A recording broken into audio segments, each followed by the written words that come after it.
Hey guys, this is Kendra with Twist TV, and I'm back with another video. I was watching this. I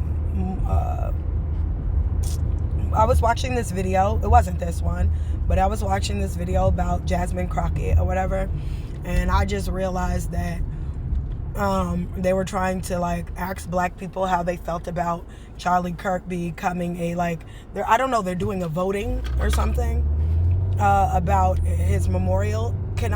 I just want to say that is absolutely none of black people's business. White people can fare to celebrate Charlie Kirk on their own. The reason why people celebrate Martin Luther King is because they decided to do that on their own. Black people did not orchestrate or ask for the empathy of white people. White people, Hispanics, Latinos, Asians, and so-called black people all celebrated Martin Luther King because he was actually a hero. He was actually somebody who stood for righteousness. He did not speak against other people. He spoke on unity and coming together, or he spoke on not even unity, but more or less on peace, right? Even if you don't like each other, to coexist without warring. He spoke, actually of righteousness, you know what I mean? And that's why everybody celebrate Martin Luther King. They called Martin Luther King a evil man because Martin Luther King said that he's afraid that he has placed his people in the lion's den, I believe. And what people don't understand is Martin Luther King dealt with death threats for his mother, his father, his mother, his brother, his children, his wife. The amount of death threats that was on this man's life. Of course, he didn't know what to do, right? He wanted to protect his family. So whenever you see, black people, and I just wanted to say this, anytime you see black on black crime, it is always orchestrated by somebody white. Somebody white always have played a hand in any type of black assassination by another black person. And it's always been, even from when Malcolm X was murdered. People's like, well, he was murdered by a black man. Yeah, it was orchestrated by a white man though, right? And anytime you have these type of things, the black people that was around him who were informants, orchestrated by white people. You got to understand that. So anytime you see, think about it, in the 60s and 16 and 17, in 1960 and 70, there were no such thing as drive-by shootings. There were no such thing as black on black crime. What happened? White people orchestrated it, right? They orchestrated that type of behavior. Well, that wasn't the same for Charlie Kirk's killer. Nobody orchestrated, nobody paid or coerced or bribed him or threatened his life to kill Charlie Kirk. So there's a big difference between black on black crime, because that's really the topic I wanted to talk about, versus white on white crime.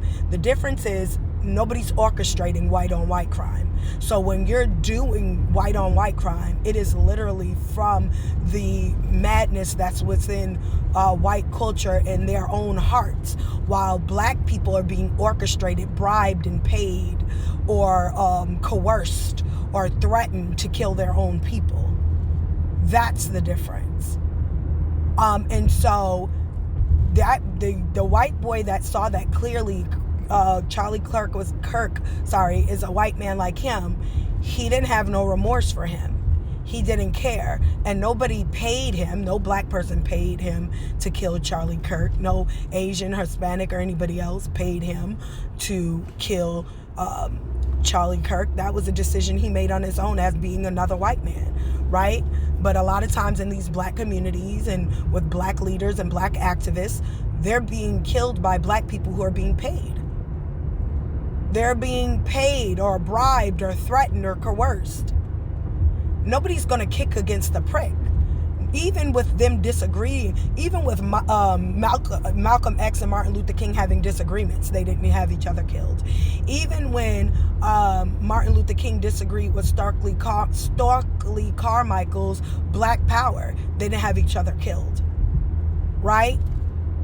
He just said his piece because he understood that they were still just both fighting for the greater good of their people. They just wanted better. Nobody's going to kill somebody that advocates for them. Nobody's going to kill somebody that's advocating for their mother and their father and the safety and the empowerment or the growth and wealth of their people. Why would another black man kill another black man who is fighting for or a black man kill a black woman, or a black woman kill a black woman, or vice versa, or any of that, when that person is fighting for their betterment of them in society? Nobody's gonna cut their nose to spite their face. So anytime you see black on black crime, or anytime you see, it's best believe there's a white man's hand behind all of it. Which means that we don't naturally act like that, contrary to belief, right? Because when a white man gets mad, he shoots up the whole school. And he shoots his fellow brother and his fellow man that looks like him. So let me guess, they're going to try to make us all look like them by orchestrating what? Black on black crime to make it seem like what, per se? I'm just saying. Because they have to always counteract people now looking at them and saying, well, you kill each other too. Despite the fact that the evidence have always been that they kill themselves. You know what I mean? And so I wanted to just have a conversation about black on black and white on white crime. Like, does that even really exist?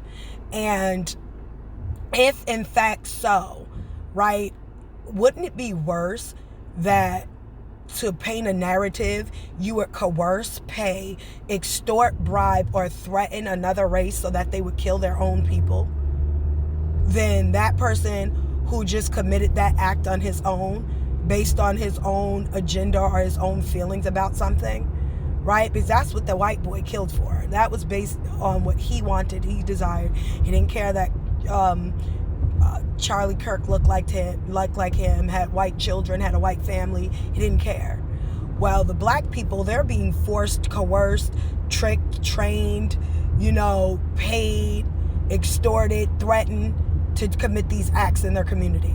And it's not justification. It's just more or less that if you're puppeting this, it would not happen naturally, is what I'm saying. Right? So the black on black crime is a byproduct or coercion from white America. Like, literally. So how can you even try to act like this is something that just, I was watching a video on Instagram where this black guy was like,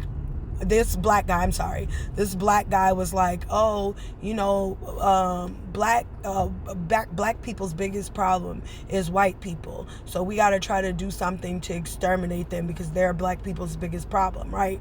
And so the white guy put in the comment section, he goes, the irony in that is that it's going to be a black guy to kill the black guy. And I said, yeah, if you pay for it.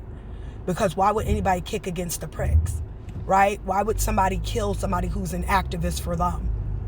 They wouldn't. Somebody would have to pay them, right? Because if somebody is willing to do the job that you're not willing, they're willing up to fight against status quo. They're willing to fight somebody who is harming their people. You wouldn't kill them unless you got paid. There had to be an incentive, fame, notoriety, getting away with it, and getting paid, right? Like Martin Luther King said, he felt like when he sold his people the integration dream, he felt like he put his people in the lion's den, right? That's where they're talking about he's a bad guy. Well, he was threatened. His kid's life was on the line. His mother's life was on the line. His siblings' life was on the line. His life clearly was on the line. And they didn't keep their deal. After they, turned around and made him get up over the Million Man March, they assassinated him. They killed him. Right? And even when you're talking to Malcolm X, it was like, well, a black man killed Malcolm X. Yeah, but a white man paid for it. They orchestrated it. Nobody would kick against the pricks. Willfully, I know I'm using that. But nobody would cut their nose to spite their face. Nobody would sabotage somebody who is fighting with them and for the greater good of them and their people, right? Nobody, right? Because Martin Luther King wasn't just an activist for black people. He was an activist for everybody who was overlooked, both Mexican, women, Hispanic and Latinos, That's why when he passed on, everybody celebrated him. And it's not the same for Charlie Kirk. The only people who can celebrate Charlie